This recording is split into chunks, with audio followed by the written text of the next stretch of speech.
de estas charlas, que es sobre el manejo nutricional de la adultez, que me parece a mí que es garrafal, porque a veces los adultos piensan que ellos ya llegaron a su peso y que no pueden subir de peso o que no tienen tanta como evaluación de este aspecto, y la parte nutricional a todas las edades es importante y en la adultez sigue siendo muy importante.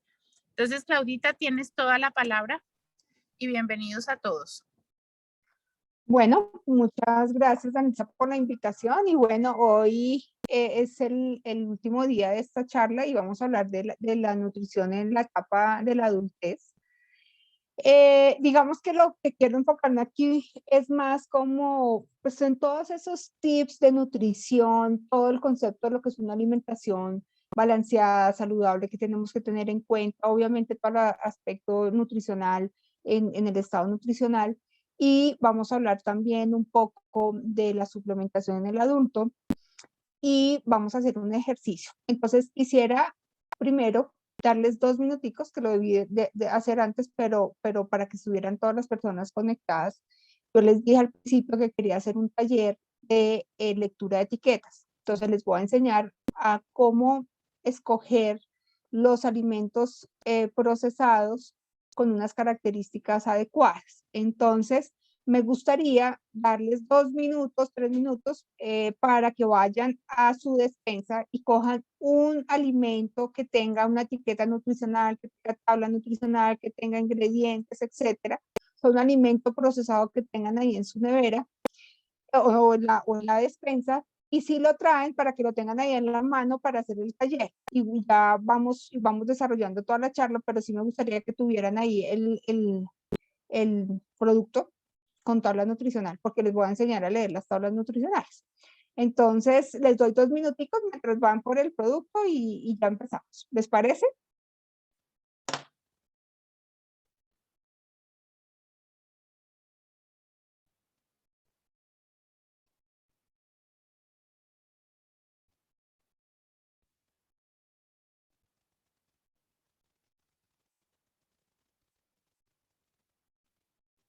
Vienen por el chat, me van avisando si ya están listos, si ya los tienen ahí. Yo voy revisando, les doy 2 minuticos para no demorarnos mucho. Igual cuando llegue ese momento, pues también ahí ya vuelvo y les digo, ¿vale?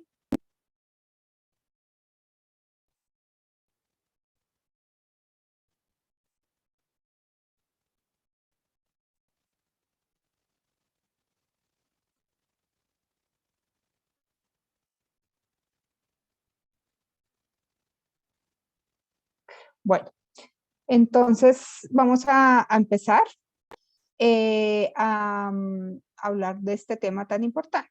Entonces,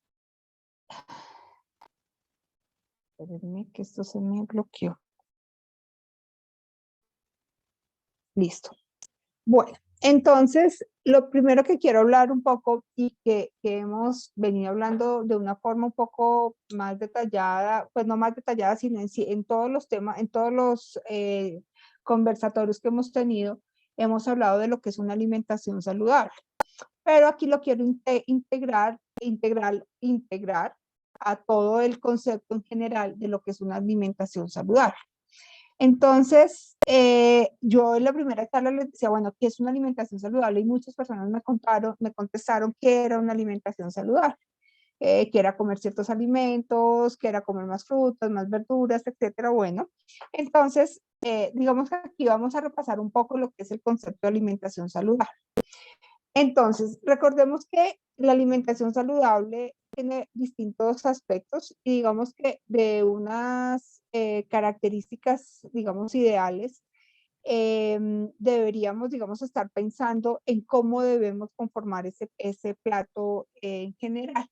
Entonces, cuando hablamos de la nutrición o la alimentación saludable, tenemos que hablar primero que es un alimento, es una condición en donde debemos tener unas características especiales, que es la selección del alimento. Cuando hablamos de la selección del alimento, y acá quiero hacer énfasis en muchas cosas, y es que no hay un alimento por sí solo que nos vaya a mejorar o nos vaya a enfermar, o un alimento por sí solo que nos cure X cosa o ciertas condiciones.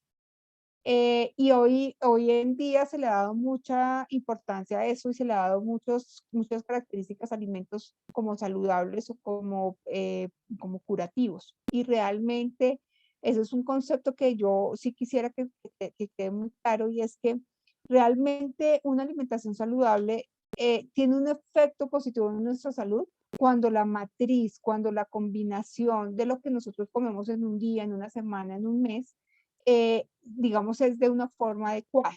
No podemos darle ese beneficio a un solo alimento, sino, como les decía, la combinación de muchos alimentos. Si nosotros en ciertos momentos de la vida comemos X alimentos que de pronto se consideran no saludables, voy a hablar, por ejemplo, como de comida rápida, pues si ese hábito de comer alimentos como la comida rápida eventualmente pues no va a tener un efecto, digamos, muy nocivo en nuestra salud. Ahora, lo que sí va a pasar ahí es si esa comida rápida la estamos incluyendo todos los días en nuestra comida, pues ahí sí va a tener un efecto supremamente negativo en el estado de salud específicamente. Entonces, digamos que de ahí sale ese concepto de que no hay un alimento mal. El otro concepto es la variedad del alimento, que es lo que les decía, que aquí lo que tenemos que mirar específicamente es la matriz de la alimentación, o sea, con qué alimentos está específicamente conformado nuestro alimento, nuestra comida diaria, y si la estamos variando permanentemente, porque uno de los grandes problemas es que nos volvemos muy rutinarios en la hora de comer y siempre es el mismo desayuno, el mismo almuerzo, la misma comida, los mismos alimentos lo conforman. Y pues eso genera, pues no solamente déficit nutricional, porque no todos los alimentos aportan los mismos nutrientes, pero también puede dar, digamos, una especie de monotonía en la alimentación, y eso va a llevar a que haya un déficit nutricional porque no hay una ingesta adecuada de calorías o de nutrientes. Entonces, por eso es importante, digamos, como hacer que la alimentación sea muy variada. Recordemos que, y eso lo hemos venido hablando en todas estas charlas, y es que las necesidades nutricionales van cambiando a medida que los niños van creciendo. O sea, las necesidades nutricionales cambian en los niños y las necesidades nutricionales son diferentes en el adulto. Empezando solamente por las calorías. Si nosotros hablamos en las calorías, en una etapa de crecimiento, las calorías que se necesitan por kilo de peso son mucho más altas de las que se necesitan en una persona adulta. Entonces, aquí el ejemplo es un niño recién nacido necesita alrededor de 120 calorías por kilo de peso. El adulto va a necesitar más o menos 30 calorías por kilo de peso. Entonces, fíjense la diferencia en las necesidades calóricas, y es precisamente porque en las primeras etapas pues hay mucha demanda en la formación de tejidos. Ahora, como estamos hablando de adultos, nosotros aquí en la adultez tenemos que mirar una cosa, y es que siempre tenemos que mirar, uno, cómo es nuestro estado nutricional, y dependiendo de eso se va a necesitar más o menos calorías. Durante la adultez, algunas personas con fibrosis quística pueden inclusive tener sobrepeso u obesidad. Que no es común, pero puede llegar a presentarse ese sobrepeso y ese sobrepeso y esa obesidad. Ahora, entonces, esas necesidades de calorías, de vitaminas, de minerales, va a depender no solamente de la edad, como ya lo vimos, sino también del estado nutricional. Las calorías y los nutrientes van a ser muy distintos en un adulto que viene con una deuda calórica, viene con una deuda nutricional y viene con un bajo peso, a esa persona con fibrosis quística que tiene un exceso de peso y viene de pronto con obesidad. Ahí habría que ajustar un poco nutricionalmente ese aporte calórico y ese aporte de nutrientes. Ahora, en la persona adulta, también tenemos que mirar varias cosas, y es que no solamente va a estar la presencia de pronto de la fibrosis quística, sino que posiblemente va a haber otras comorbilidades, otras enfermedades. Entonces podemos encontrar ya al adulto que puede tener diabetes, podemos tener al adulto que tiene el colesterol y los triglicéridos altos, podemos encontrar al adulto que tiene una enfermedad, una inflamación a nivel hepática, tiene un hígado graso, por ejemplo, no alcohólico. Entonces empiezan a sumar osteoporosis, por ejemplo. Entonces empiezan a sumarse ciertas condiciones de salud que definitivamente la nutrición pues ahí juega un papel importante de cómo la vamos a abordar, porque nos toca abordarla de una forma individual y teniendo en cuenta pues esas necesidades individuales.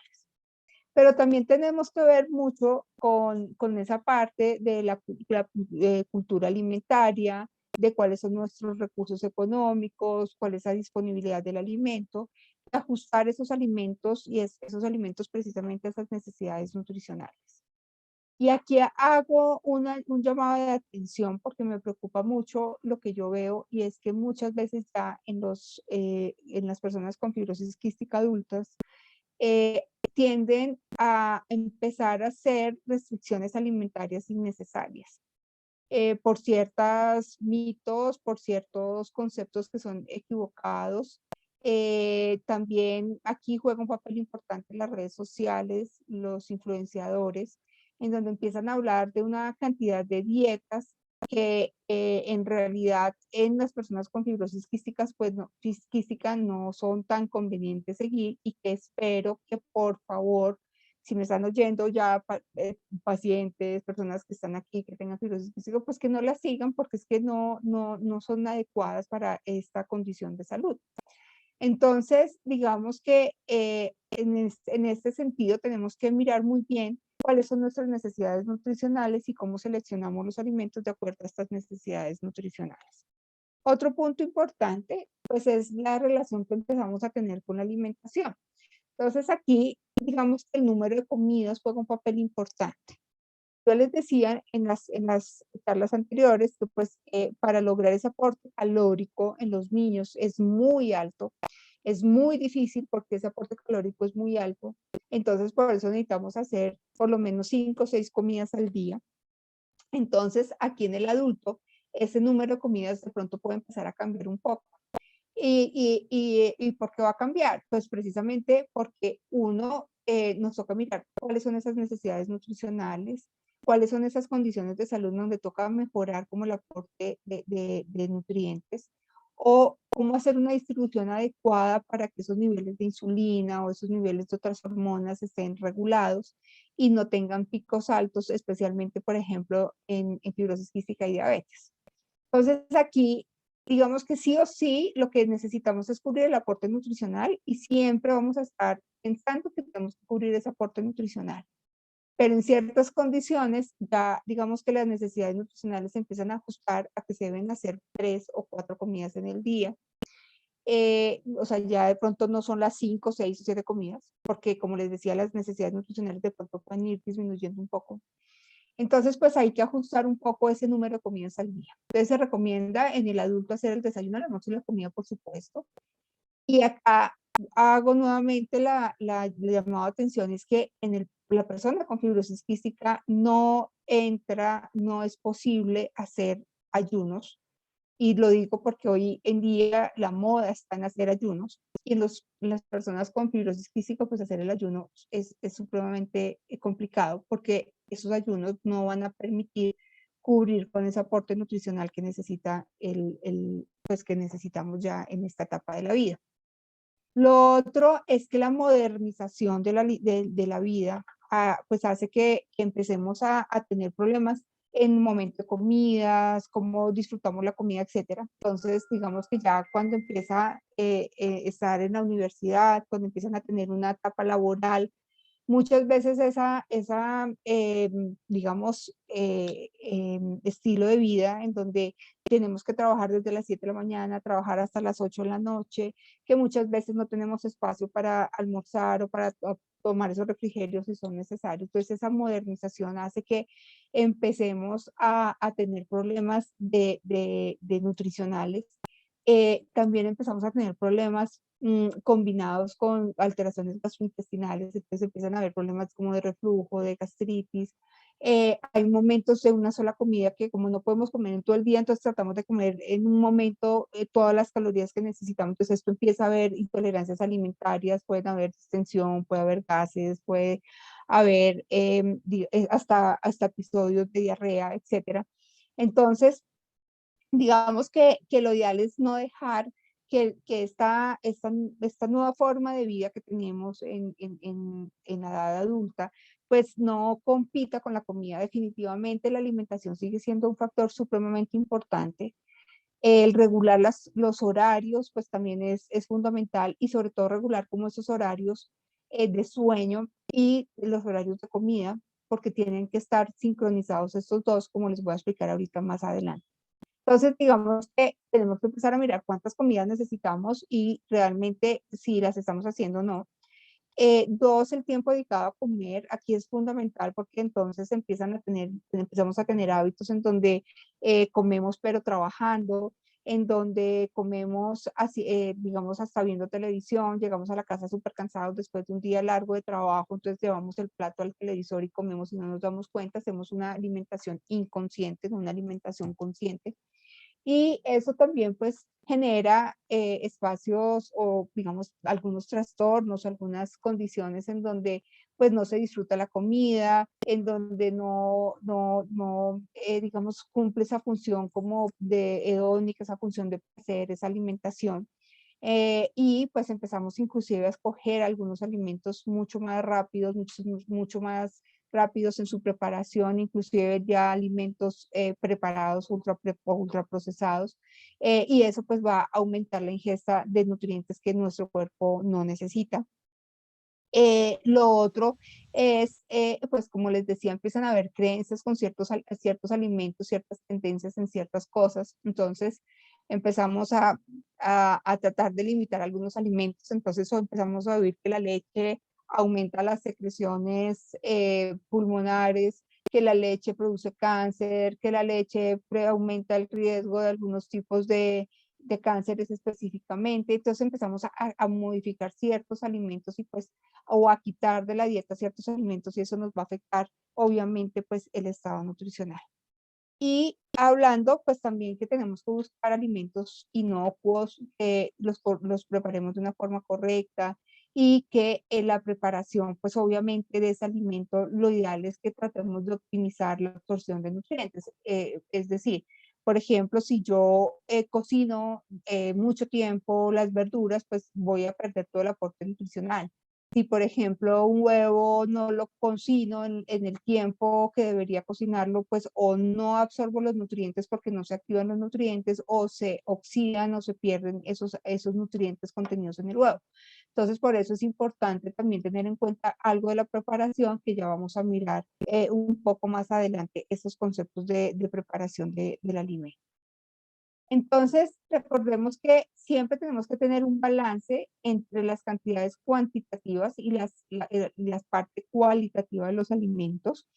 Es decir, que siempre tenemos que lograr o llevar a cubrir un aporte nutricional de esas necesidades calóricas, pero tenemos que mirar de dónde vienen esas calorías. Entonces, en esta etapa es muy diferente comer un desayuno que nos dé 300 calorías a partir de una fruta, de un lácteo, de una proteína, de un cereal, a comer un desayuno que aporte las mismas calorías, pero a partir de un yogur con azúcar, de un pan de bono, de un buñuelo, porque lo digo porque yo sé que como empieza el ritmo de la vida tan acelerado, pues no se desayuna en la casa, no se saca el tiempo y empezamos a empezar a salir de la casa sin desayunar y llegamos a desayunar en el trabajo o en el espacio entre la casa y el trabajo, paro en cualquier tienda y compro cualquier cosa para poder desayunar y entonces ahí es cuando empieza a haber ese problema de que las calorías se pueden completar, pues yo puedo cubrir esas calorías, pero que la calidad de esos nutrientes con los que yo estoy aportando esas calorías no son lo suficientes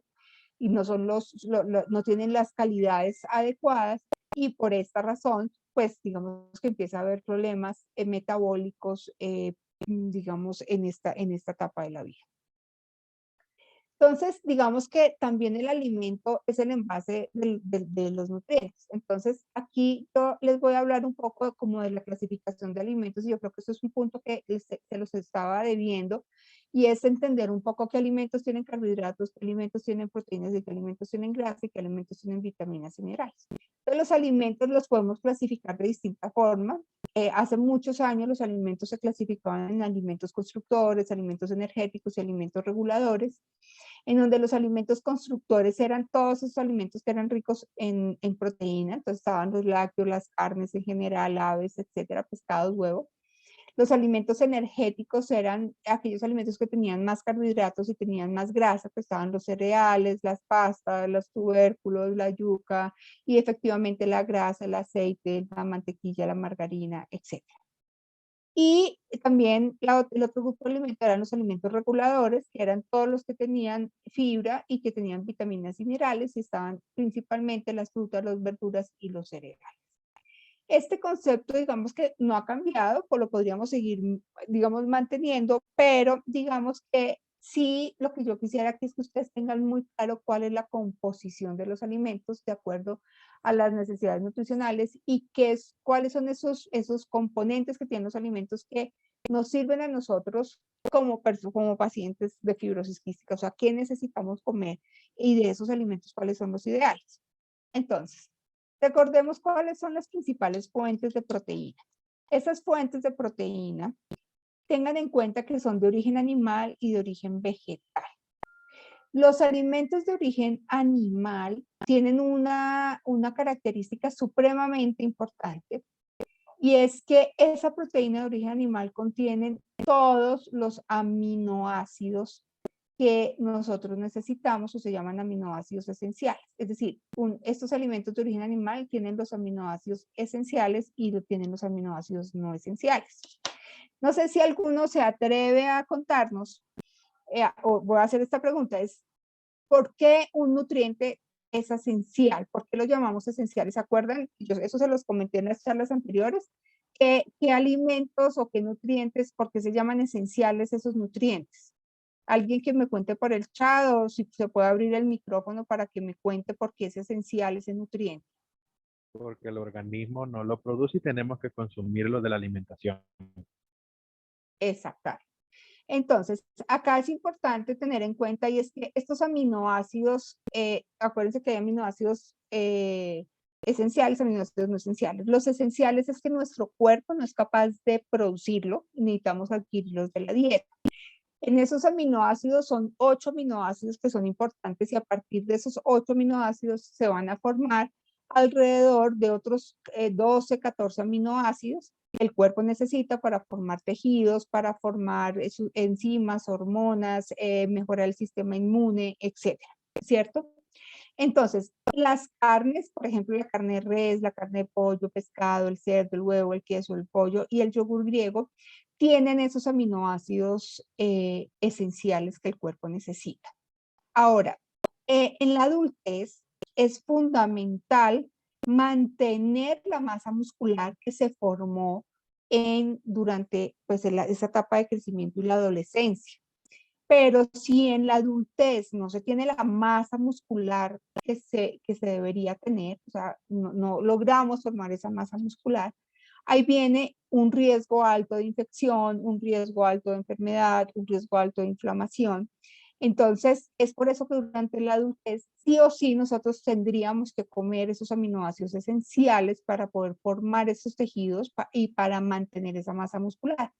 Y recordemos que cuando hay exacerbaciones pulmonares, esa masa muscular se tiende a perder, porque como no se come, no se tiene la energía, el músculo es nuestra despensa, es la despensa del cuerpo, y al ser la despensa, pues empieza a producir unas sustancias que el cuerpo necesita para poder vivir, las células para poder vivir. Entonces, en ese sentido, el músculo se empieza a perder. Entonces, si nosotros necesitamos mantener esa masa muscular y durante una exacerbación pulmonar necesitamos mantenerlo, pues la alimentación debe ser mucho más rico en alimentos que tengan aminoácidos esenciales, y por lo tanto es fundamental la proteína de origen animal acá. Ahora, la proteína de origen vegetal también es buena, por supuesto. Entonces ahí está los frijoles, las lentejas, el garbanzo, la quinoa, el amaranto, algunos tipos de champiñones, la soya, por ejemplo, alimentos preparados a partir de la soya como el carbe o el tofu, las semillas de sésamo, el seitán. Bueno, estos son alimentos que se pueden utilizar y que son fuentes altas de proteína.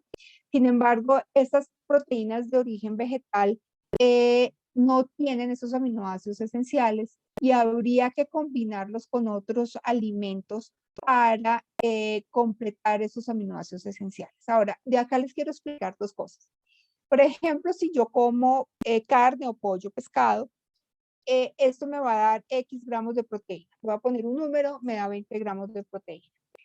Cuando yo como estos 20 gramos de proteína, la absorción es del 100%, es decir, que en el tránsito, cuando pasa esa carne por el intestino, va rompiendo esas proteínas y se van absorbiendo todos los aminoácidos y se absorben en un 100%. Es decir, que el cuerpo va a obtener realmente esos 20 gramos de proteína. Pero cuando yo como proteínas de origen vegetal, la absorción de esa proteína vegetal no es del 100%, sino algunos pueden ser del 70, otros del 80, inclusive unos del 40, dependiendo de la fuente de alimento. Entonces, para yo lograr comer esos 20 gramos de proteína, primero necesito comer mucho volumen de proteínas de origen vegetal, porque digamos si vamos 1 a 1, entonces sabemos 100 gramos de carnes en general son 20 gramos de proteína, 100 gramos de frijoles, lentejas, garbanzos son 13 gramos de proteína. Fíjense que ya hay una diferencia importante. Pero si yo solamente consumo proteínas de origen vegetal, esos 13 no lo voy a absorber, sino voy a absorber el 80 o voy a absorber el 70% de esa proteína. Por lo tanto, ya estoy quedando en un déficit importante de proteína. ¿Por qué quiero decirles esto?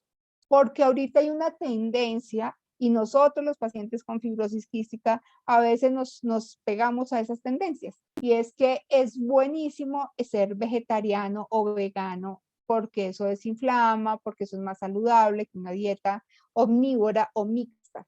Y realmente, si esa alimentación vegetariana no se hace de una forma correcta, los efectos nutricionales son muy importantes, son muy, digamos, pueden llevar a muchas complicaciones. Entonces, por eso mi recomendación es que traten de, sí, obviamente consumir proteína de origen vegetal, pero que también consuman proteínas de origen animal, porque el vegetarianismo, el veganismo extremo en fibrosis quística no es bueno. También porque hay muchos nutrientes como la vitamina B12, el ácido fólico, el hierro, que se absorben y que solamente están en los alimentos de origen animal. Entonces, por ejemplo, si no se come proteína de origen animal, pueden hacer déficit de hierro y de vitamina B12. Y esto, pues, es un complique para una persona con fibrosis quística. Entonces, tendría que suplementarse, además de las vitaminas liposolubles que ya hemos venido hablando, la vitamina A, D, E y K, tendría que ponerse la inyección de vitamina B12 o ponerse vitaminas del complejo B o tomar más vitaminas del complejo B, más el ácido fólico, más el hierro, más. Entonces, aquí empieza a haber un problema de adherencia importante porque no lo van a lograr, porque además ya no se tiene que tomar 10 cápsulas o 10 pepas de todo más, se tienen que tomar otras 5 para poder cubrir ese aporte nutricional. Entonces, yo quiero que aquí les quede claro y es que ojalá comamos tanto proteínas de origen animal como proteínas de origen vegetal y que se combinen entre las dos para lograr ese aporte de aminoácidos como la leucina, isoleucina, bueno, hay aminoácidos que ayudan a formar esa masa muscular que no están en una cantidad adecuada en las proteínas de origen vegetal. Entonces, por favor, esto es fundamental. Tratar de siempre llevar esta dieta mixta, es decir, que seamos omnívoros es fundamental.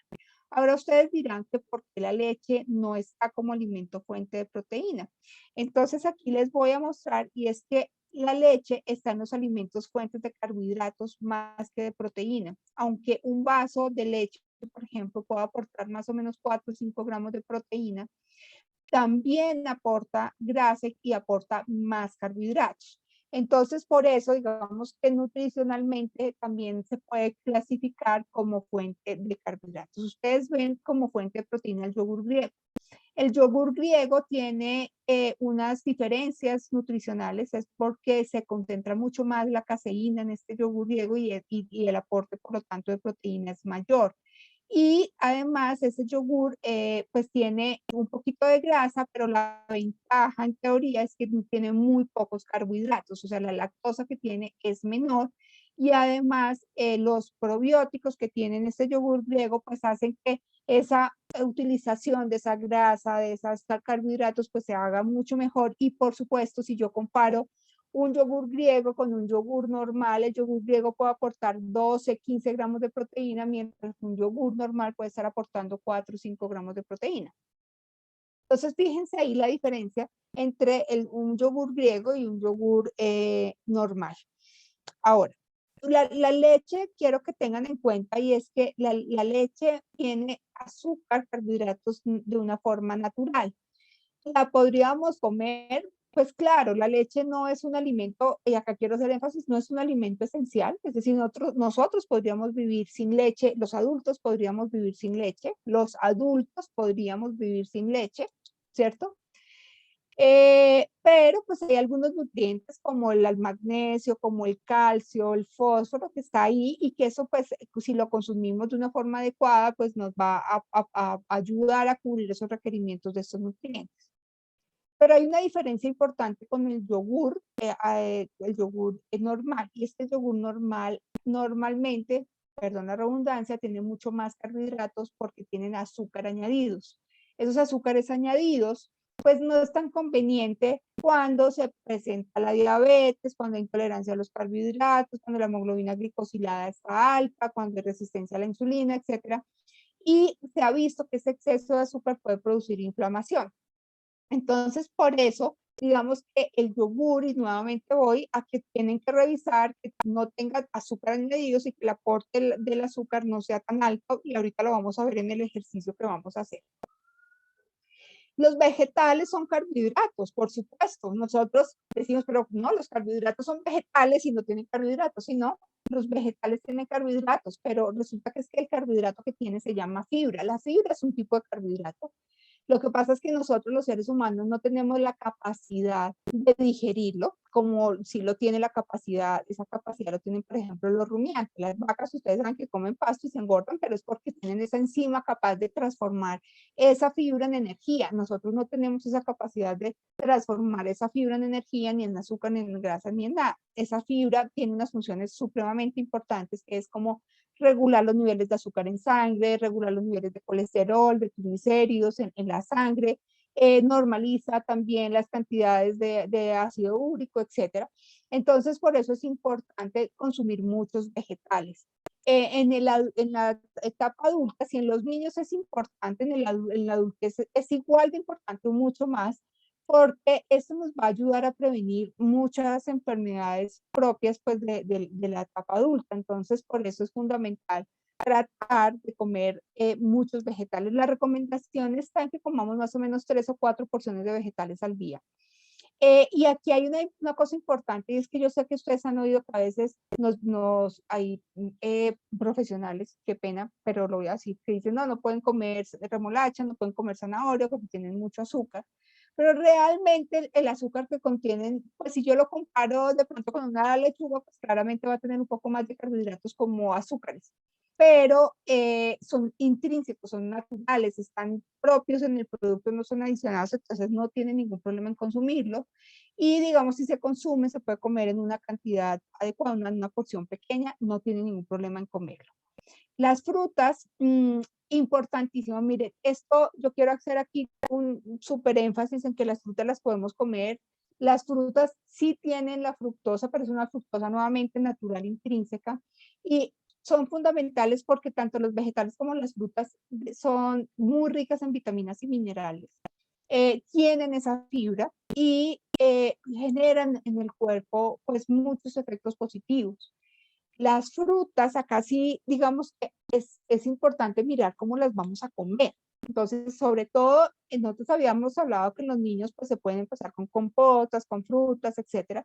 En los adultos, lo ideal es que las frutas las comamos en su estado natural, en fruta, en su porción entera.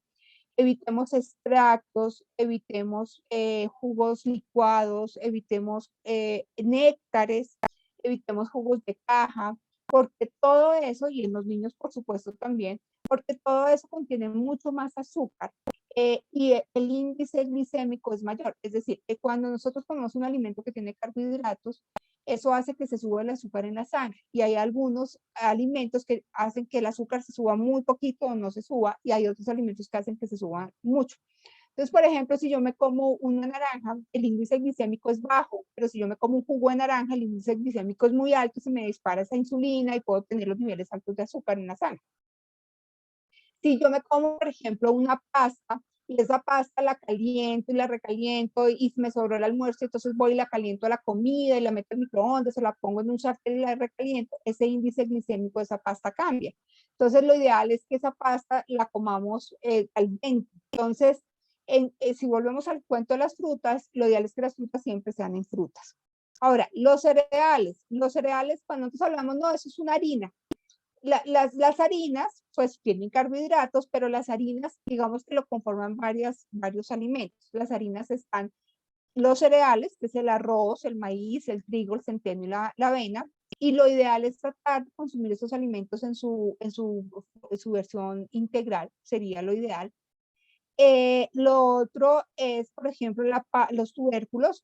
Los tubérculos es una harina, es conocido popularmente como harina.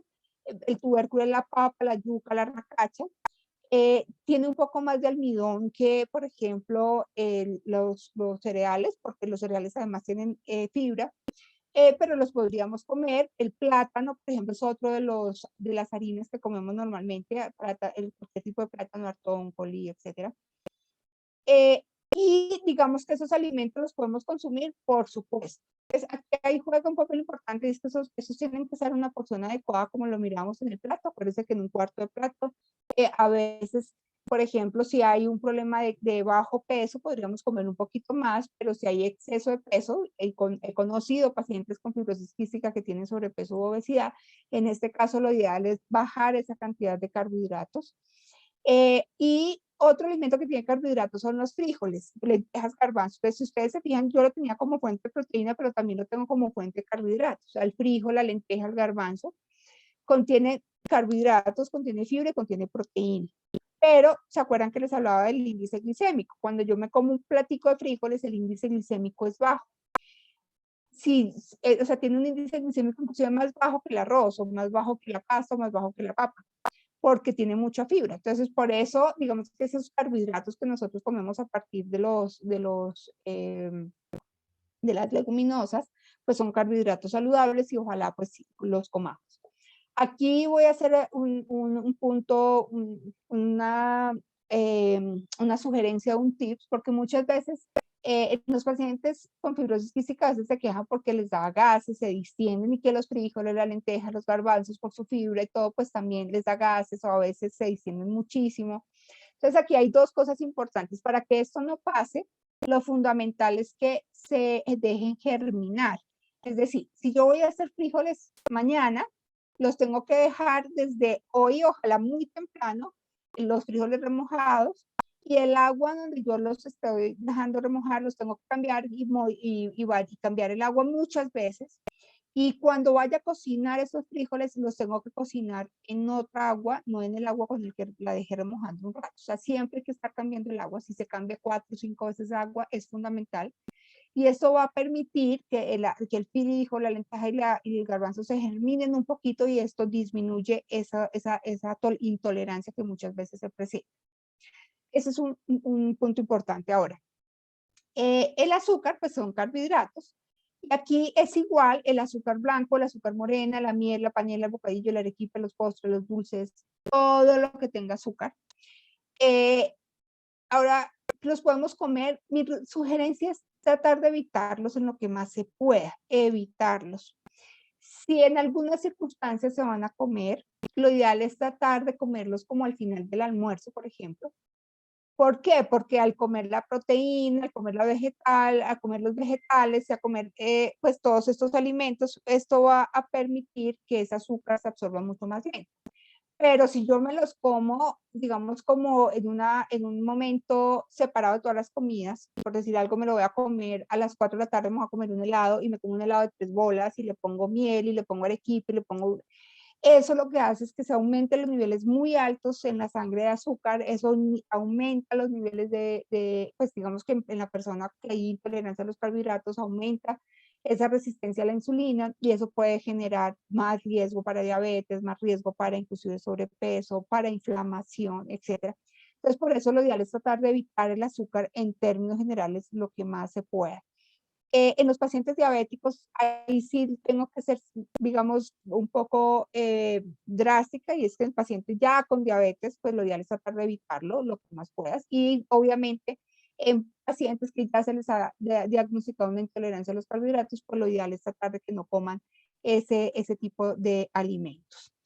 Aquí Alejandro me pregunta, Alejandro Herrera, voy a ir contestando, dice, ¿para evitar la obesidad es necesario controlar la cantidad de carbohidratos o también la cantidad de proteínas? Excelente la pregunta, Alejandro. Ojalá todas esas dudas que ustedes tengan así las vayan poniendo en el chat o abran los micrófonos. Y es una pregunta que me parece muy interesante y muy importante. Para controlar la obesidad, lo que hay que controlar en realidad son la cantidad de carbohidratos. Las cantidades de proteína, pues digamos que en términos generales hay que comer la cantidad necesaria y podríamos aumentar inclusive un poco más la cantidad de proteína porque la proteína aparte pues se va a ir a almacenar, se va a ir a formar hormonas, se va a formar enzimas, se va a formar músculos, se va a formar muchos compuestos. Entonces, y ese exceso de proteína que nosotros tenemos, el cuerpo lo elimina por medio de la orina. El riñón se encarga de excretarlo. Pero los carbohidratos, como su estructura es muy parecida a la de las grasas, el mismo cuerpo, el hígado específicamente, transforma esos carbohidratos en grasa y eso aumenta el peso y la formación de grasa. Acuérdense que nosotros necesitamos tener mucho más músculo y menos grasa, porque la grasa finalmente termina produciendo inflamación, etc. Entonces, si yo tengo, o sea, si yo tengo fibrosis quística y tengo sobrepeso o obesidad, ¿qué es lo que tengo que controlar? Los carbohidratos. O sea, definitivamente son los carbohidratos los que tengo que disminuir y aumentar el consumo de vegetales, el consumo de proteína, el consumo pues, moderado el consumo de frutas y una cantidad adecuada de grasa. Entonces, pues no sé si así quedó bien la pregunta respondida, Alejandro. María Antonia pregunta si la miel de abeja natural es igual de mala que otros de miel artificial. Buenísima también esa pregunta, María Antonia. Eso es importante porque nosotros vamos a encontrar en el mercado varios tipos de miel. Mi sugerencia es que cuando, digamos, no hay tolerancia a los carbohidratos o digamos que podemos manejar un poco ese consumo de carbohidratos y queremos miel, busquemos miel 100% de abeja. 100% de abejas. No, o podemos buscar, por ejemplo, de agave, o puede ser la miel de maple, que también se puede hacer.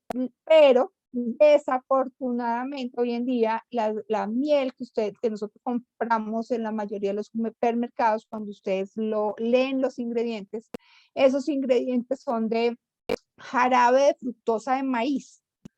O sea, es fructosa de jarabe de maíz, y esa fructosa de jarabe de maíz es lo que más produce obesidad, lo que más inflama el cuerpo, lo que más aumenta el azúcar en la sangre, lo que más aumenta el hígado graso, lo que más puede producir problemas metabólicos, colesterol, triglicéridos altos. Entonces, siempre que vayan a comprarlo, lean los ingredientes y asegúrense que sea o 100% de maple, o 100% de agave, o 100% de abeja, pero no de fructosa de jarabe de maíz. Ese punto es importante. ¿Quedó claro, María Antonia? Bueno. Doctora, buenas tardes, ¿me escuchas? Sí, te escucho. ¿Cómo te llamas? Alejandro, yo fui el que Ahora, preguntó. Alejandro. Ahora, lo que digamos, si uno ya está teniendo esa tendencia a engordarse, entonces tú dices, bueno, de disminuir la cantidad de carbohidratos, ¿cierto? Y eso Sí. en términos de, por ejemplo, un almuerzo, un desayuno y una cena, o como tal la dieta diaria alimenticia, ¿tú qué recomendarías en tanto que sea balanceado? O sea, en tanto a controlar esa cantidad de carbohidratos, ¿cómo podría ser una dieta así como tú Claro. la propones? En cuanto a los carbohidratos, bueno, dicho, acuérdate que aquí estamos revisando estas fuentes que están aquí en el cuadro que está en la pantalla. Entonces, mi recomendación es, por ejemplo, si tú vas a desayunar, en el desayuno tú podrías incluir una porción, por ejemplo, como una arepa de maíz. Mi recomendación es que esa arepa de maíz sea maíz peto, no de harina de maíz. y que esa arepa tenga maíz, agua y sal, punto. ¿Por qué se los digo? Porque hoy en día encontramos en el mercado arepas que tienen esos 3 ingredientes más 10 más, que son colorantes, aditivos, etcétera. Eso no los debemos comer y ya se los voy a explicar cuáles son. O te podrías comer, por ejemplo, una rodaja de pan, pero que ese pan ojalá sea integral, de 7 granos. Hay muchos de pan de masa madre, pan de camut, pan de espelta, pan sin gluten, bueno, que no tengan azúcar en su adición. Podrías comer, por ejemplo, pan de yuca o arepas de yuca. Podrías comer, por ejemplo, hacer los muffins, hacer los pancakes, por ejemplo, con harina de almendra, huevo y banano. Hoy en día venden unas masas de pancakes listas para hacer que son integrales, que son de harina de almendra, son facilísimos de hacer. Eso lo podrías comer, por ejemplo. Podrías adicionar, por ejemplo, si te gusta, por ejemplo, yogur, voy a poner un ejemplo como yogur, fruta y avena en hojuelas, no nunca harina de avena, sino las hojuelas. Entonces, a veces, no sé si les gusta, bueno, el yogur con avena o hacer lo que nosotros llamamos, bueno, la avena cocinada con un poquito de agua, se cocina y se forma como una poteca y luego a eso le pones un poquito de leche y le puedes poner nueces, almendras, arándanos, eso también podría ser un desayuno. Al almuerzo, entonces, el carbohidrato sería, por ejemplo, una porción de arroz o una porción de papa o una porción de yuca o una porción de plátano, arroz, etcétera. Aquí, por ejemplo, la sopa, si les gusta la sopa y las sopas tienen papa, yuca, racacha, pues esa sería como la harina del plato, entonces sería la sopa y en el seco iría la carne y pues la proteína y los vegetales. Por ejemplo, un plato puede tener un poco de frijoles, un poquito de arroz, carne molida, por decir algo, y aguacate. Pero esa bandeja paisa no podría ser con arroz, con plátano, con arepa, o sea, tantos carbohidratos, lo ideal es tratar de evitar. Y mi sugerencia es que en la noche solamente haya una fuente de carbohidratos o que no haya, es decir, muy buenos vegetales con muy buena proteína. Y ahí podrías colocar pues una grasa saludable, aguacate, aceitunas, etcétera, ya vamos a hablar de las grasas, o podrías colocar un poquito de arroz, o por ejemplo, si te gusta un sándwich, mi sugerencia, yo siempre hablo de un sándwich nutritivo, porque normalmente tendemos a hacer un sándwich con un pan tajado de supermercado, que sí es súper refinado y tiene mucho azúcar. Entonces, no, lo ideal es quitar ese pan y colocar panes integrales y colocar ese pan, por ejemplo, un poquito de aceite de oliva, rúgula, queso, tratar de colocar, por ejemplo, tomate cherry, etcétera, y ya pues la proteína, el jamón o el queso, que ahorita vamos a hablar de los jamones y eso, cómo deben ser, pero digamos que esa sería un poco la estructura del plato. No sé si quedó bien la respuesta, Alejandro, ¿te está clara o...? Sí, Doc, muchísimas gracias. Doc, y digamos, si uno come mucho queso, ¿habría que reducir la cantidad de queso o no? No, lo ideal es tratar de que sean quesos bajos en grasa. Y pues digamos que la porción, las veces que podrías comer serían 2 veces al día, una porción de 30 gramos que vienen siendo 4 tajadas, como de las que venden en el supermercado, 4 tajadas al día más o menos. O podrías comer queso campesino, queso pera, cuajada, inclusive los quesos tipo sabana, amarillos, esos también, la grasa no tiene un efecto nocivo pues en los niveles lipídicos, entonces ciertos quesos amarillos también los podrías comer, de hecho esa grasa pues te puede ayudar pues esa grasa puede ser antiinflamatoria, pero si tienes exceso de peso, sí te recomendaría tratar de evitar ese tipo de quesos grasosos y evitar más y comer más quesos blancos. Listo, Doc, muchas gracias. Listo.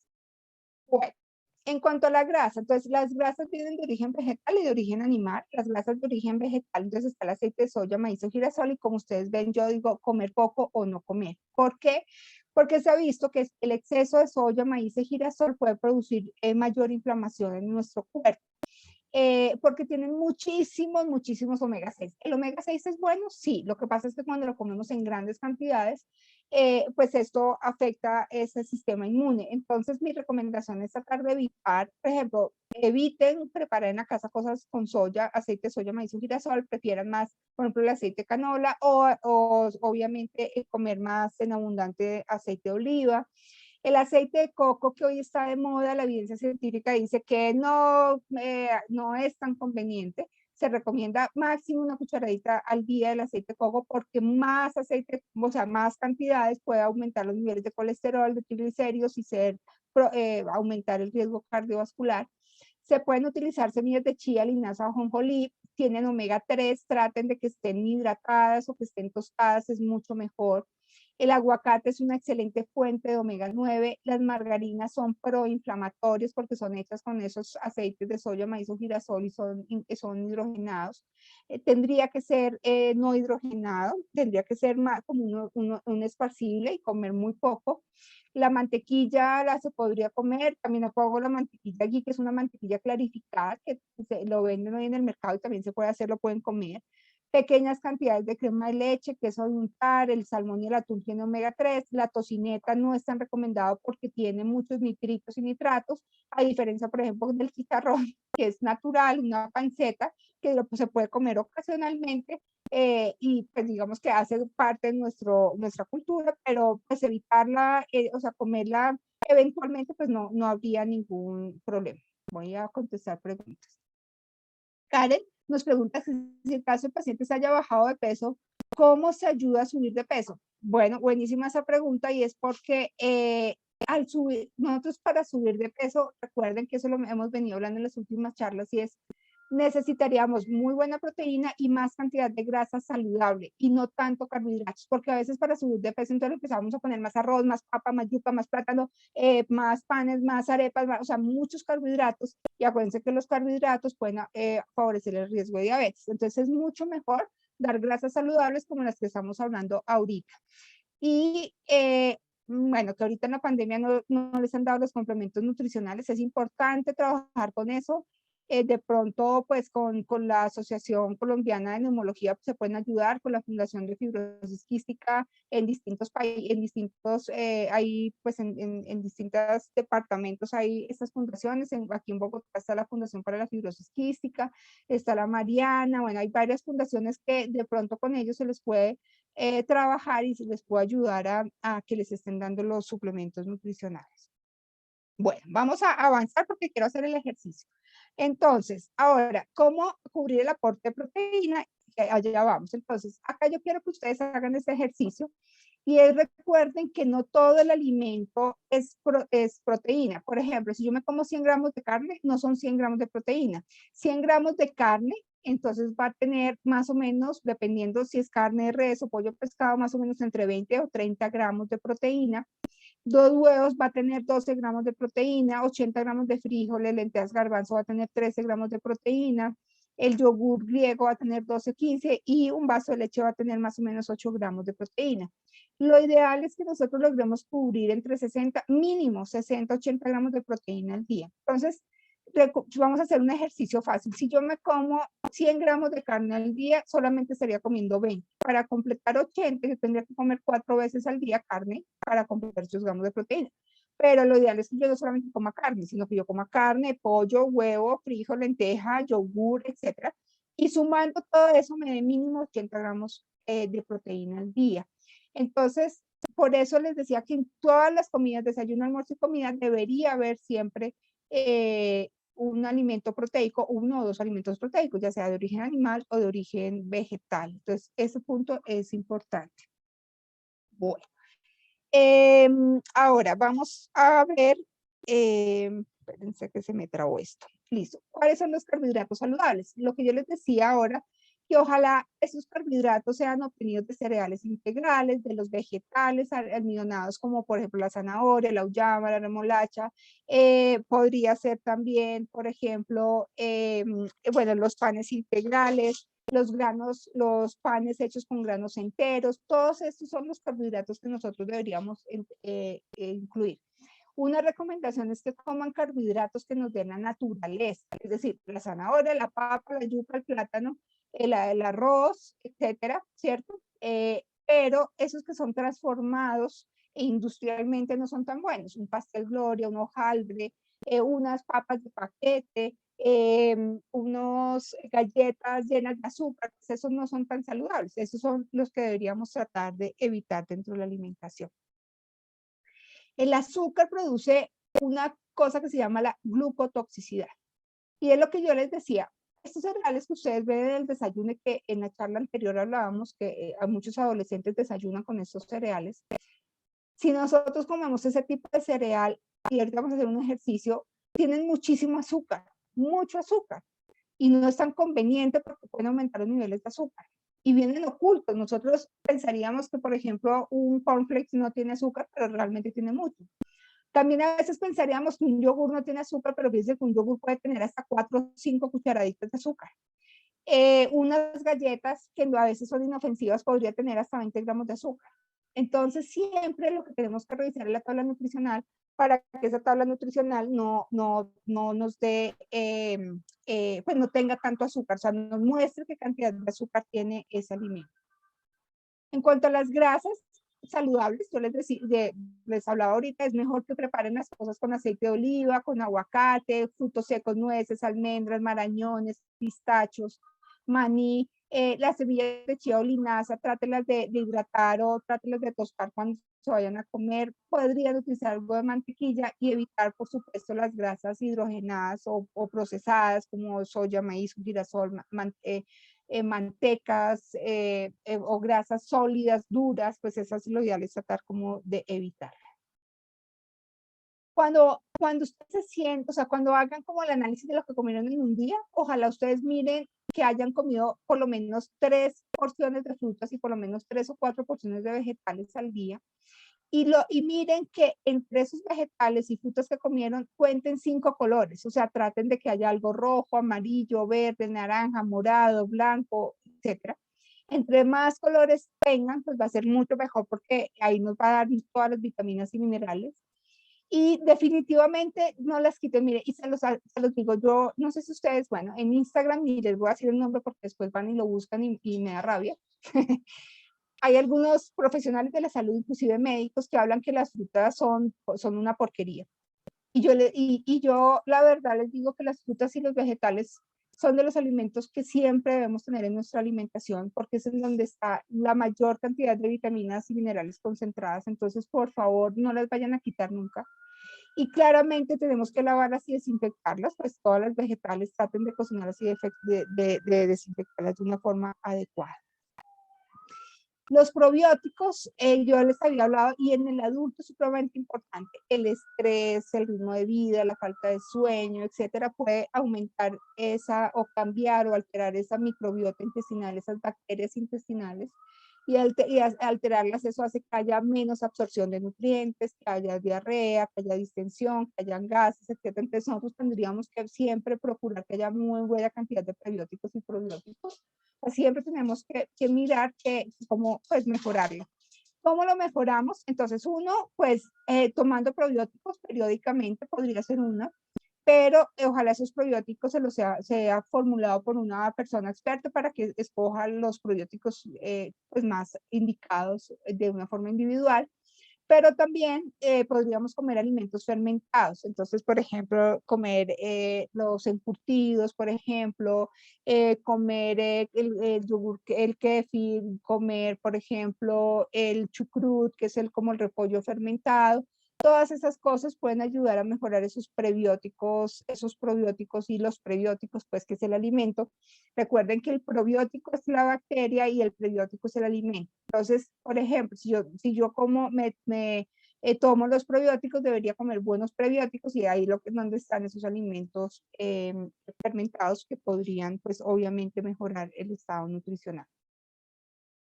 La hidratación, que no se les vaya a olvidar, tratar de tomar por lo menos lo ideal es entre 1.5 a 2.5 litros de líquido al día, contando los líquidos que están dentro de la alimentación. y ojalá que estos líquidos, ojalá sean pues naturales, con saborizadas, pero con saborizadas naturalmente, y que no tomar gaseosas, no tomar jugos de caja. Inclusive yo les recomiendo no tomar bebidas instantáneas como el Clyde ya, el Clyde, el Light ya, los Nestea, el Mr. T, todas esas cosas, tratar de evitarlos porque eso tienen, además de azúcar, pues tienen muchos colorantes que son, alteran o son disruptores hormonales, o sea que alteran como la función adecuada de las hormonas, entonces pues esas lo ideal es tratar de evitarlas. Ahora, lo ideal es que comamos alimentos reales y que vengan de la naturaleza a la mesa, o sea, entre más comamos alimentos sin procesar, o procesados, pero en la cocina de nuestra casa va a ser mucho mejor a comer más alimentos ultraprocesados. Los alimentos ultraprocesados son aquellos que tienen más de 3 o 4 aditivos. Hay alimentos que ustedes pueden contar hasta 15 aditivos. Como les decía, en una arepa, en vez de tener 3 ingredientes, pueden tener 15. Y todas esas adiciones de colorantes, aglutinantes, saborizantes, colores artificiales, etcétera, pueden aumentar el riesgo de diabetes, de cáncer, de hipertensión, etcétera. Entonces, por eso es importante tratar de comer mucho más alimentos reales, alimentos naturales que vengan de la naturaleza a la mesa, tanto de origen animal como de origen vegetal. Yo les decía, aquí hay unos compuestos que son unos colorantes y unos aditivos que pueden aumentar el riesgo de diabetes, por ejemplo, el riesgo de alergia. Hay muchos niños, o bueno, adultos con fibrosis quística, personas con fibrosis quística que tienen rinitis, alergias respiratorias, alergias en la piel. Y eso muchas veces pueden ser por estos aditivos que se le echan a los alimentos, que normalmente están los productos de paquete, los productos de pastelería, etcétera. Entonces, ustedes los van a ver así en la lista de ingredientes que ya vamos a hacer el ejercicio. Entonces, pues van a conocer como la tartrazina, como el color amarillo, la carmoicina, el TBHQ, el BHA, todos estos si lo leen, pues ahí los van a encontrar en esos alimentos, y pues mi recomendación es tratar de evitarlos. Importantísimo, nuestros adultos en general los estamos volviendo mucho más sedentarios con la pandemia, y mi recomendación es que siempre desde chiquitos fomentemos la actividad física, y en los adultos con fibrosis quística el ejercicio es fundamental. Recordemos que se necesita tratar de caminar por lo menos 10.000 pasos al día. Esos pasos ustedes los pueden medir, uno en sus celulares, todos los celulares tienen ese cuentapasos, la aplicación se llama Salud, o si está en inglés Health, y ahí eso les cuenta sus pasos si ustedes tienen celular con ustedes. Por ejemplo, en Locater, en Farmatodo, pueden conseguir una cosa que se llama el pasómetro o podómetro, es como un beeper, es como una cajita chiquita que ustedes se lo pueden poner en la cintura, y todos los días se lo ponen en la cintura y eso les va a contar los pasos. Entonces, eso va a permitir mirar si somos activos físicamente o no, y una persona activa tiene que caminar 10.000 pasos. Adicional a eso, tenemos que hacer ejercicio. Entonces, lo ideal es tratar de hacer por lo menos 5 veces a la semana, mínimo 150 minutos a la semana, ideal 300 minutos.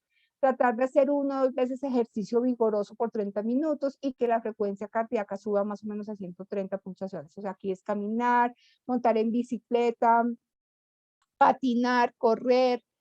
Bueno, realmente siempre recomiendo que busquemos el ejercicio que nos guste, que nos enamore, que nos comprometa y que nos saque del sedentarismo y de la cama. Entonces, buscar siempre un ejercicio que nos guste. Acá no se trata de imponer el ejercicio, pero sí se trata de buscar un ejercicio que nos guste y que sea, pues, de un impacto importante para la salud. El sueño es fundamental. Si en los niños es fundamental, en el adulto es mucho más importante, pero recordemos que hoy en día este sueño está alterado. Uno, primero, porque, por ejemplo, tenemos siempre los dispositivos electrónicos en nuestra mano. Entonces, el estar permanentemente con esa luz en la cara, especialmente en la noche, el cerebro no capta que es de noche. Entonces, hay muchos de los adultos que trabajamos hasta las 10 de la noche, pero ya terminamos, cerramos el computador, nos acostamos y aprovechamos para leer los mensajes y buscar y chismosear en TikTok y chismosear en Instagram, y entonces esa luz blanca, como les digo, no permite que el cerebro entienda que es de noche, las hormonas cambian y eso genera inflamación, inclusive pues, puede producir colesterol alto, triglicéridos altos y aumento de la insulina.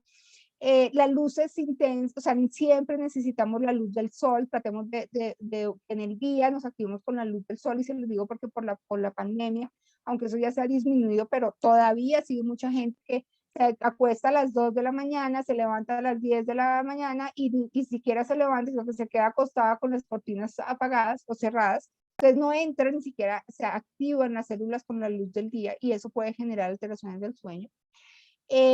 También regular la temperatura del cuerpo, lo ideal es trabajar un poco la temperatura del cuerpo, tratar de, obviamente, tener una buena hidratación, evitar las bebidas alcohólicas, tratar de evitar la cafeína hasta, o sea, desde las 4 de la tarde, por ejemplo. Tratar de comer temprano es una cosa importante, tratar de dormir y despertar siempre a la misma hora. Bueno, son cosas que siempre tienen que tener en cuenta para regular ese sueño, porque como les decía, la falta de sueño pues puede aumentar algunos síntomas, inclusive síntomas respiratorios. Por supuesto, disminuir el estrés. Los adultos empezamos a complicarnos, entonces empezamos a ir a la universidad, nos llenamos de trabajo, empezamos a trabajar, entonces ya el trabajo no es los horarios adecuados, sino que ya el trabajo viene siendo de 7 a 10 de la noche, cada vez estamos teniendo mucho más estrés, tenemos una, digamos, alteraciones en muchas cosas, ya tenemos falta de concentración, ya no nos acordamos de cosas, tenemos falta en la memoria, tenemos sentimientos de tristeza, incomprensión, ansiedad, empezamos a tener mareos, náuseas, problemas en la piel, bueno, etcétera. Todos esos síntomas generan, por supuesto, pues aumentan el estrés, al aumentar el estrés aumenta hormonas como el cortisol es inflamatorio y que va a generar inflamación en órganos específicos como el páncreas, como el pulmón, como el hígado, etcétera, y pues obviamente pues eso va a aumentar el riesgo de algunas enfermedades propias que están acompañando a la fibrosis quística. Bueno, entonces, ¿cómo leer las etiquetas? Vamos a hacer el ejercicio. Les voy a hacer aquí una introducción importante. Y es, recuerden que las enfermedades hoy en día es más por el estilo de vida. Entonces, este estilo de vida está en que comemos muchos alimentos procesados y lo ideal es empezar a mirar qué alimentos podríamos, de esos que son procesados, ultraprocesados, podríamos consumir o cuáles no. Entonces, hay una normativa, ustedes han oído hoy en día las normativas de la Red Papás, si quieren buscar, pero esa normativa de Red Papás, quiero decirles que ya existe, que el ministerio ya la sacó. Entonces, digamos, hay una normativa en donde dice que tiene que tener esos alimentos para que nos informe que tiene esos alimentos para poder tomar una decisión acertada y consciente de alimentación. Es una etiqueta que es lo que debe tener. Siempre que tengan la etiqueta, no sé si ahí tienen ya todas un producto o algo, porque es que la idea es que me vayan siguiendo para que ustedes vayan haciendo el ejercicio. Entonces, por eso me gustaría que uno o me escriban por el chat o abran los micrófonos y me cuenten si tienen el producto en la mano o no. Ay, profe, yo lo que tengo son unas galletas que acabo de comprar porque estoy en la calle. Listo, está bien las galletas. ¿Qué más tienen? ¿Qué más productos tienen? Yo tengo un panetón. Perfecto. Y tienes ahí la tabla de choco, listo, súper. ¿Qué más? ¿Qué más productos tienen? Bueno, entonces vamos a mirar. Todos los productos deben tener la denominación de venta de alimentos. Pues si es galleta, galleta, si es leche, leche, si es pan, pan. O sea, debe tener el nombre propio del alimento. Tiene que tener la identificación de origen, entonces, en dónde se produce, por decir algo, pues tiene que decir industria colombiana, industria peruana, industria ecuatoriana, etcétera. ¿Quién lo elabora? Entonces, por decir algo, tiene que decir Nestlé, Unilever, Alpina, Colanta, Ramo, etcétera. ¿Cuánto pesa el producto? O sea, ¿cuánto es el contenido neto? La lista de ingredientes. Entonces, aquí en la lista de ingredientes, váyanse y busquen la lista de ingredientes. Esa lista de ingredientes siempre va de mayor a menor. Es decir, el primer ingrediente es el que más peso tiene, es el ingrediente que más ocupa espacio, Y el último es el que menos peso tiene. Voy a poner un ejemplo más para que me entiendan. Es el mayor puede ser 100 gramos y el último puede ser 1 gramo. ¿Sí? Esa es la diferencia. Entonces, siempre que ustedes leen la etiqueta nutricional, si aparece, por ejemplo, el primero azúcar, pues el primer ingrediente y lo que más tiene ese alimento es azúcar.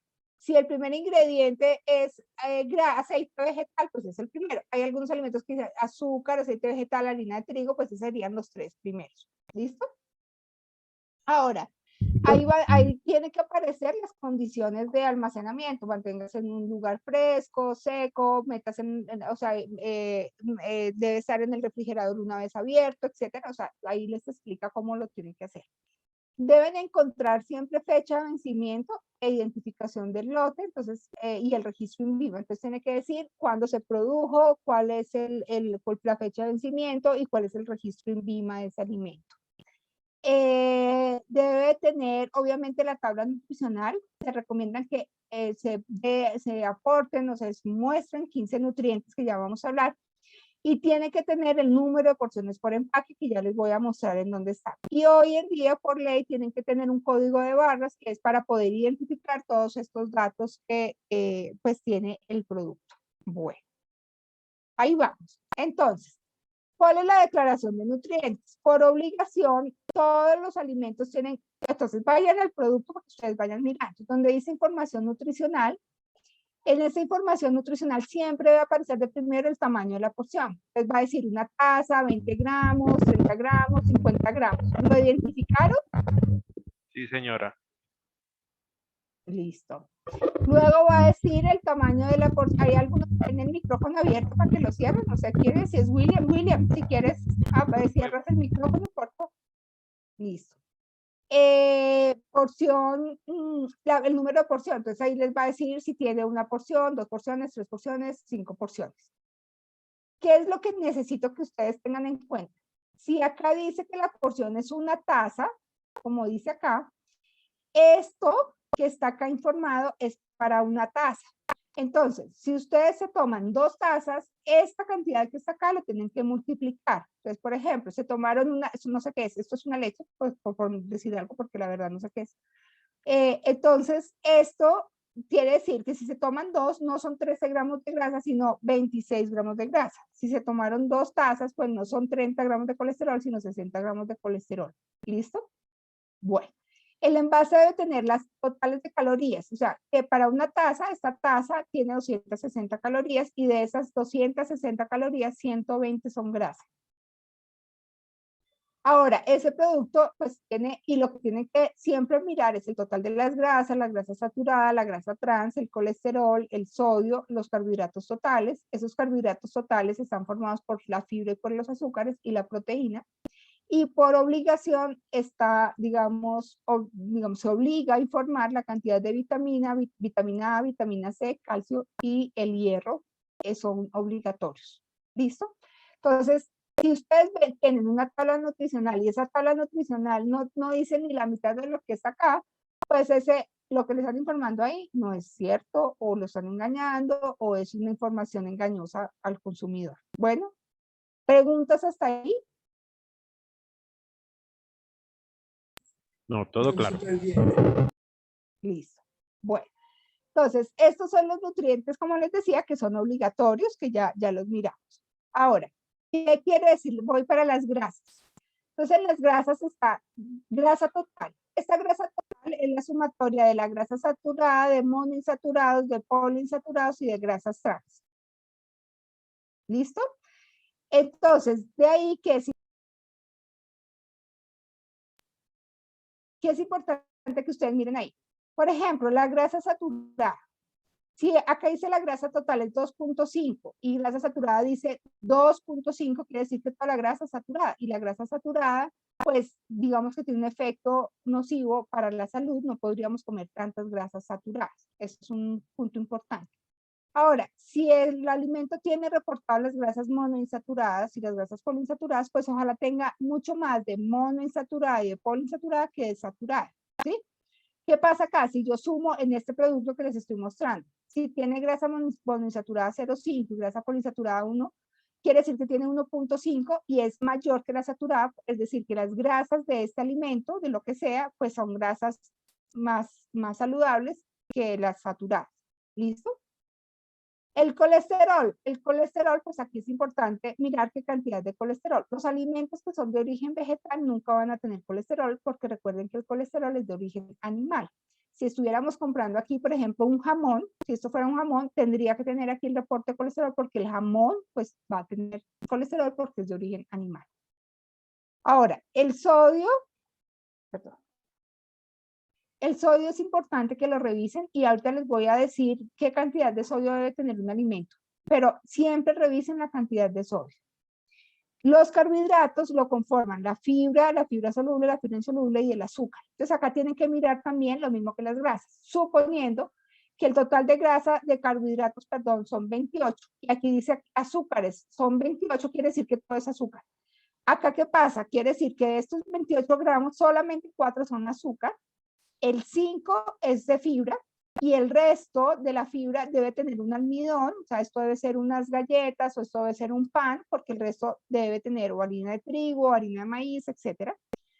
Pero lo que me enseña esto es a mirar que esos carbohidratos no todo sea azúcar. Bueno, la proteína, pues lo ideal es que la proteína aporte más del 10%, o sea, más de 5 gramos, en caso de alimentos que sean, como por ejemplo el yogur griego, que son fuentes de proteína, pues debe tener mínimo 5. Ya vamos a hacer el ejercicio con las etiquetas. Vitamina A, pues digamos que acá son las vitaminas. Si por ejemplo en este producto dice que tiene hierro, 20% de hierro, pues quiere decir que tiene un buen aporte de hierro y posiblemente, pues digamos en las personas que tienen déficit de hierro, pues lo podrían utilizar porque son fuentes de hierro. Obviamente 20 de hierro con esta tabla adecuada, porque puede tener 30 gramos de azúcar y ser fuente de hierro, pues lo mata, o sea, no lo puede utilizar.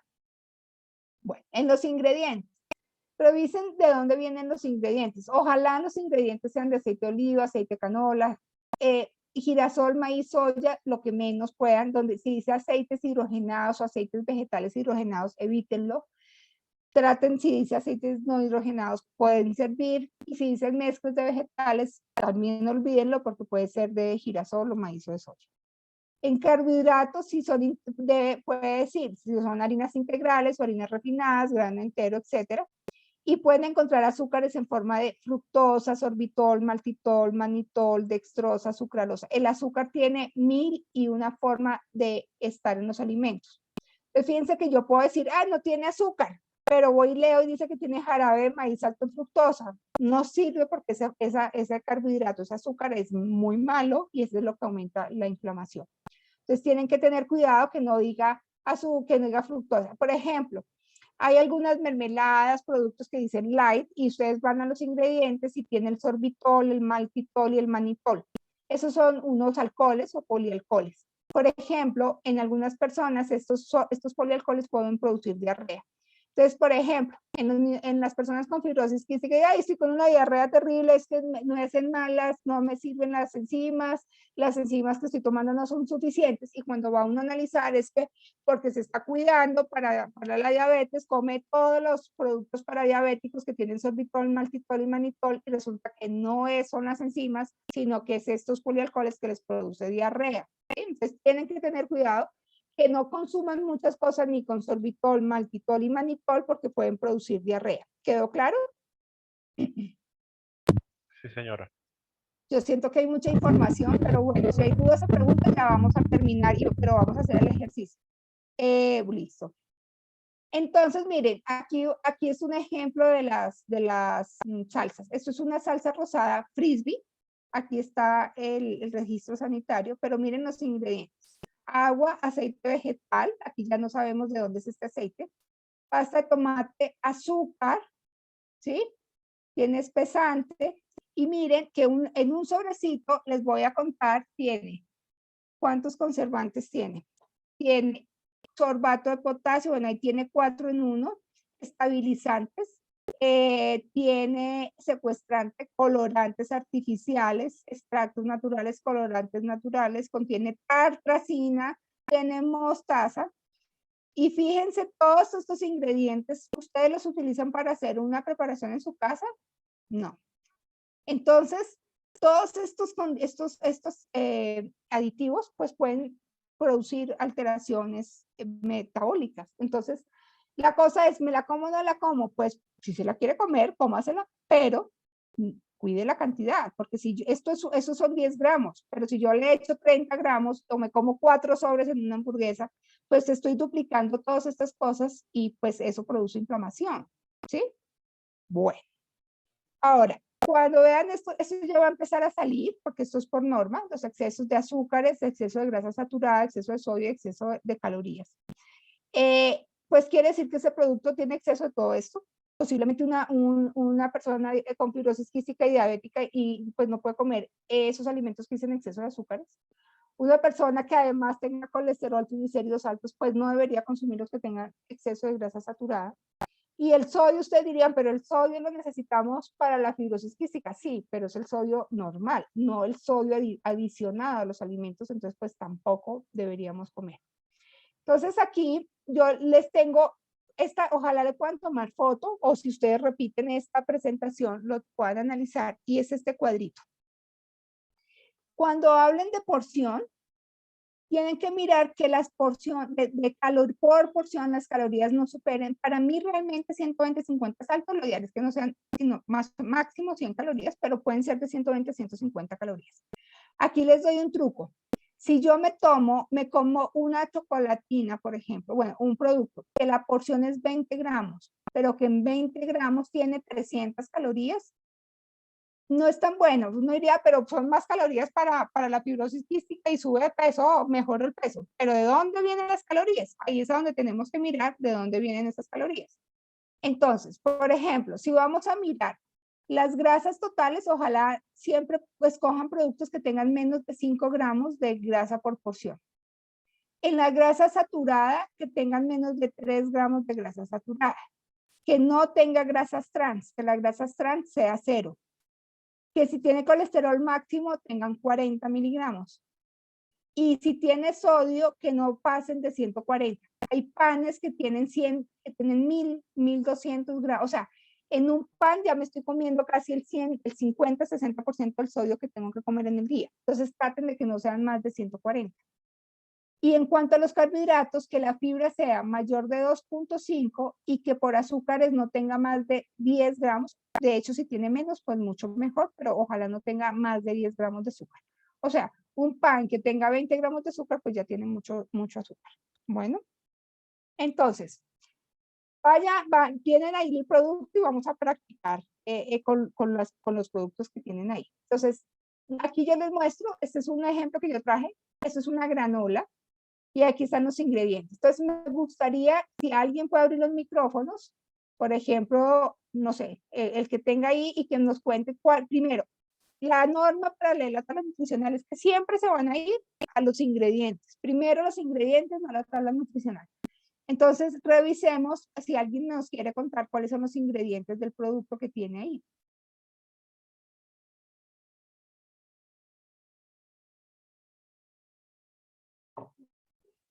¿No hay nadie? Tengo aquí unas galletas, profe. Listo. Entonces, William, cuéntame ahí cuáles son los ingredientes. Son unas galletas de avena Quaker. Dice ingredientes: galleta, harina de trigo fortificada,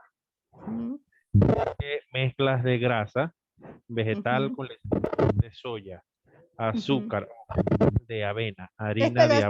Para ahí, William.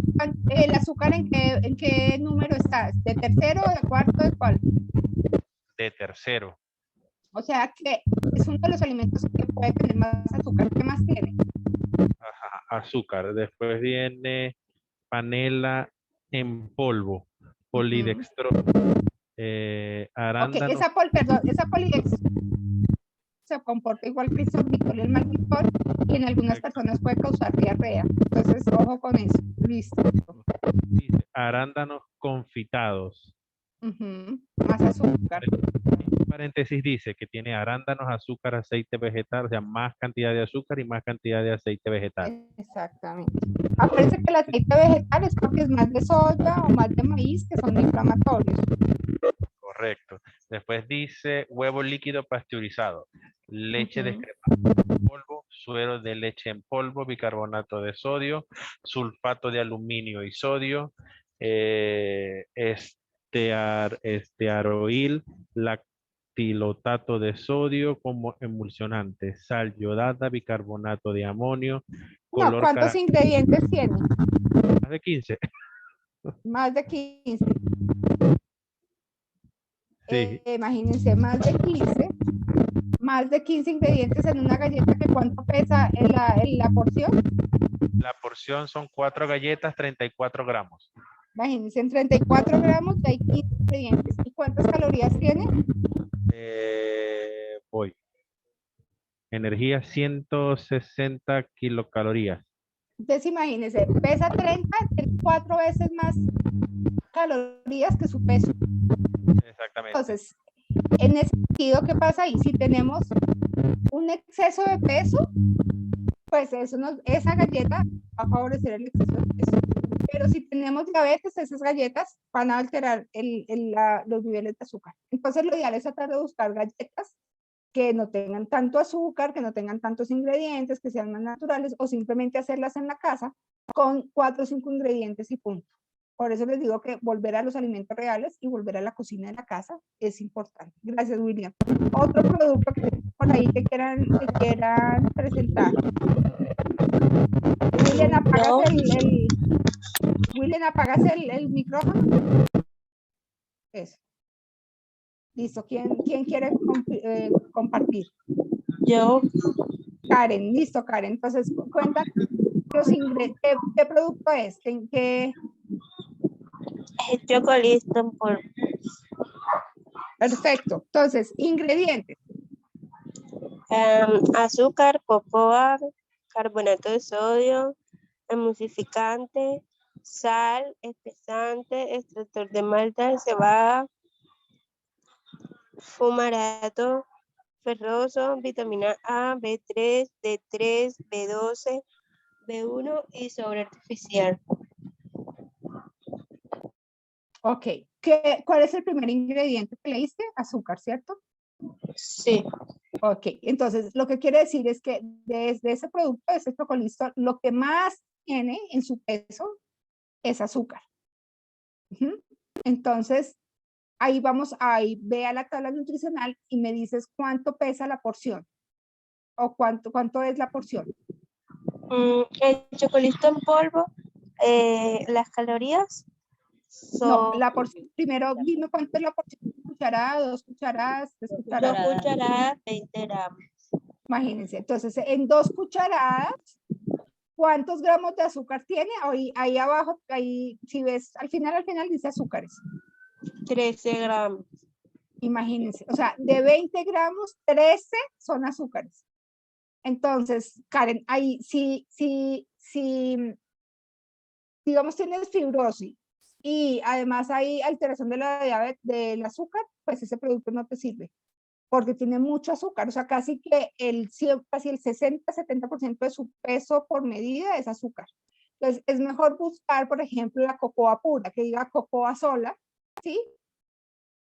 Y que tenga menos ingredientes, sería lo ideal, porque ya con la cantidad de azúcar es muy alta. ¿Sí te quedó claro, Karen? Sí. Exacto. Señora. Bueno. O sea, mi recomendación es, pues, si hay diabetes o si hay intolerancia a los carbohidratos, lo ideal es que no se los tome. ¿Sí? Esa sería mi recomendación. Es más, si igual no hay, tampoco. O sea, lo ideal es tratar de comer más como cocoa, preferiría más como un chocolate en pasta que el chocolisto. Por más vitaminas que tenga, porque no la venden, que tiene vitamina, hierro, no sé qué, mil nutrientes, ¿cierto? Pero todo eso se pasa porque tiene más cantidad de azúcar. Entonces, pues, mi recomendación es no comerlo. Bueno. Entonces, espero que les haya gustado eso y simplemente ahorita para recordarles, recuerden que los adultos pues también se necesitan los suplementos orales cuando están bajos de peso. Si el adulto está con sobrepeso, la pregunta es si hay que hacer dieta. Mi recomendación es llegar al peso saludable. Aquí es lo de la paradoja de la obesidad, pues posiblemente en fibrosis quística es mucho mejor tener un poquito más de sobrepeso que estar desnutrido, por eso hablamos de la paradoja de la obesidad. Pero si está bajo peso, pues obviamente hay que utilizar suplementos nutricionales. Y lo ideal es tratar nuevamente de utilizar módulos poliméricos, o sea, que tenga carbohidratos, proteínas, grasas, que sean especializados para fibrosis quística, que sean hipercalóricos. Y en los adultos, pues se recomienda tomar 1 o 2 suplementos como en el día, pero que no vayan a reemplazar las comidas. Y pues por supuesto, como les decía ahorita, pues identificar cómo se deben tomar, en qué momento, pues hay que individualizarlo y hay que mirar cómo se prepara y de acuerdo a las necesidades. Recordar que necesitamos que aporten de 1.5 a 2 calorías por mililitro y tratar de que sean especializadas para fibrosis quística, que es supremamente importante. Y pues que los nutrientes sean algo de los nutrientes que hemos venido hablando todo el día, que sean grasas saludables, carbohidratos saludables, proteínas saludables, etcétera, de origen animal ideal. Entonces, pues bueno, la combinación de animal con vegetal también podría ser. Entonces, pues siempre tratar de escoger el mejor suplemento nutricional. Bueno, entonces no sé si tengan dudas, preguntas hasta acá.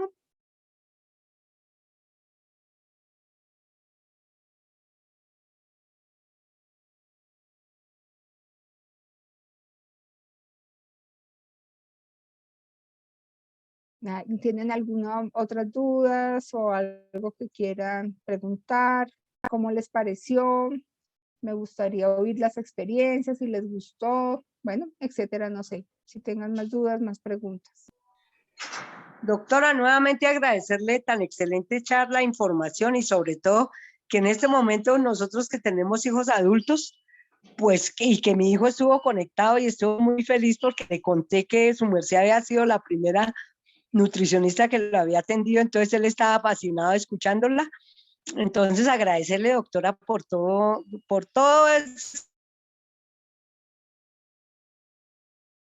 conocimiento todos los días como muy evidente como para manejar la nutrición. Entonces yo agradecerle mucho, mi Dios, la quiero mucho, una feliz Navidad y un feliz año, la quiero y quiero verla, ¿oyó? Ay, gracias, Betsy. Un abracito y saludes a nuestro muchacho. Bueno, mi Dios, gracias. Bueno. María Antonia. Si quieres, Yo ábrete tus tenía, micrófonos. sí, ay, ¿me escuchan? Ujú. Es que yo tenía una pregunta respecto de si una persona hace un ejercicio vigoroso durante 6 días a la semana, es recomendable, pues generalmente para subir masa muscular, pues se necesita comer más cantidad de todos los alimentos, pero es malo en alguna medida comer exceso de proteína o exceso de... No, no es malo. No.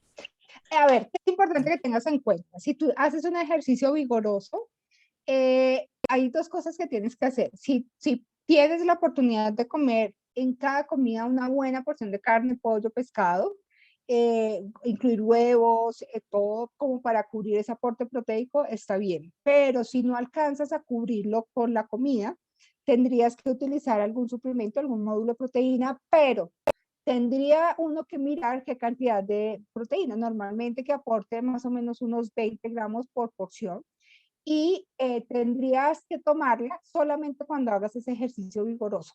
Es decir, no, si yo salgo a correr, no necesitaría ese ejercicio vigoroso. O sea, si yo lo corro como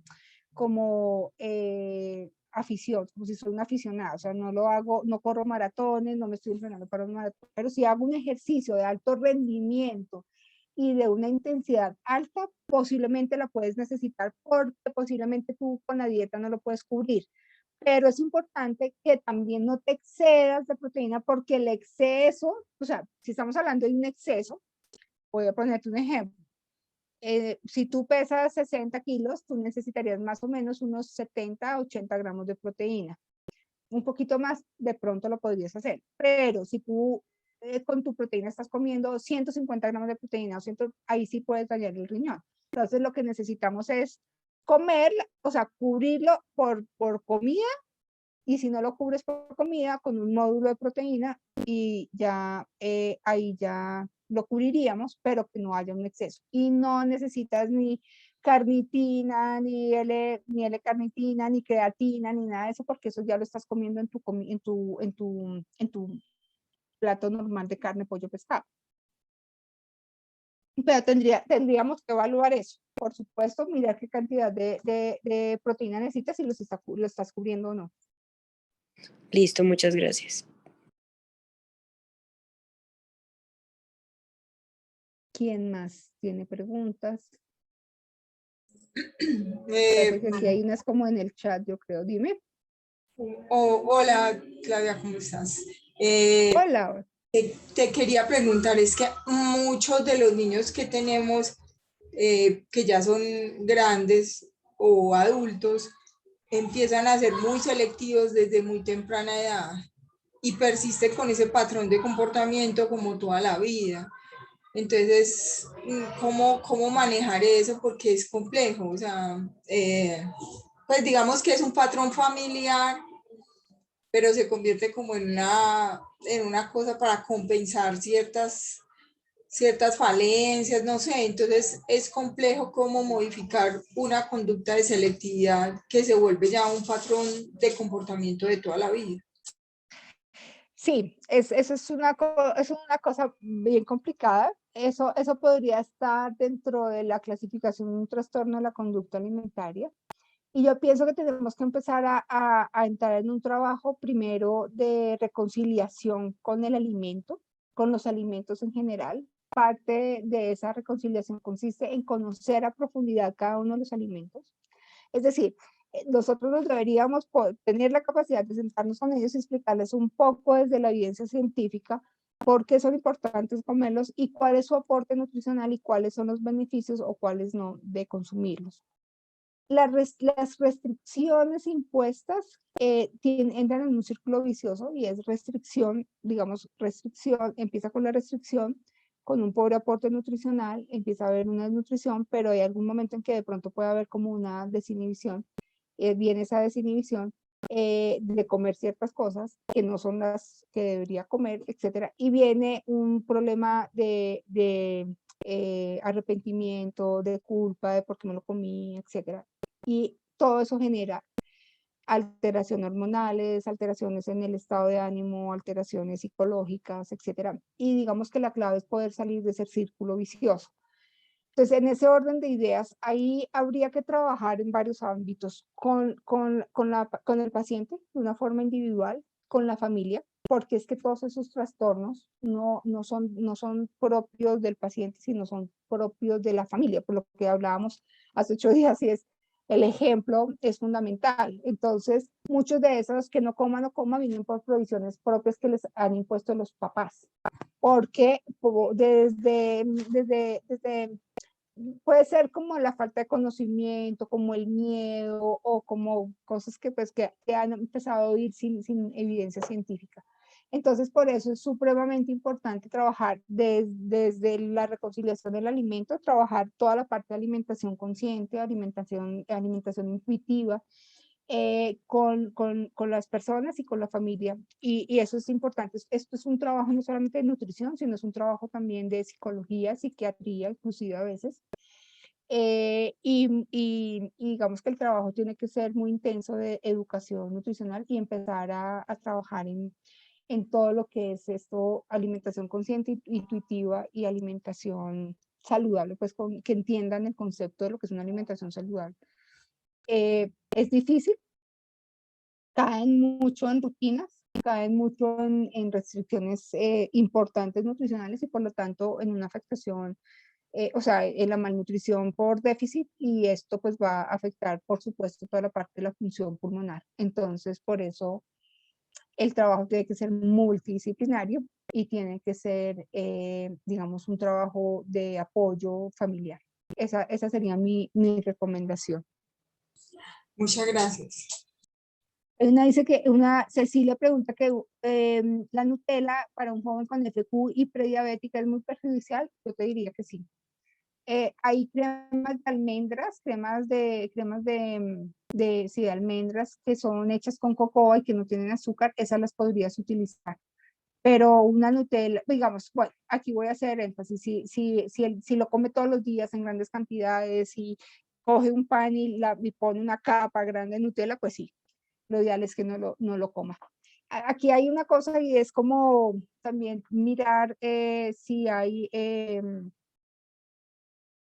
a ver, el controlarlo sería ideal. A mí me da como decir que un alcohólico tome poquito alcohol, no pasa nada, no, sí pasa. Es lo mismo al drogadicto, no, pues un poquito de marihuana no pasa nada, no. Aquí al prediabético, si un poquito de Nutella no pasa nada, no. O sea, realmente lo ideal es no, que no lo coma. O sea, tratar de evitarlo lo que más pueda.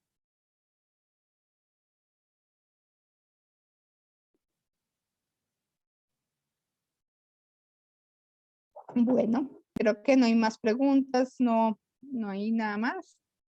Entonces, pues nada, para todos, pues muchas gracias por su atención y gracias por estar acá.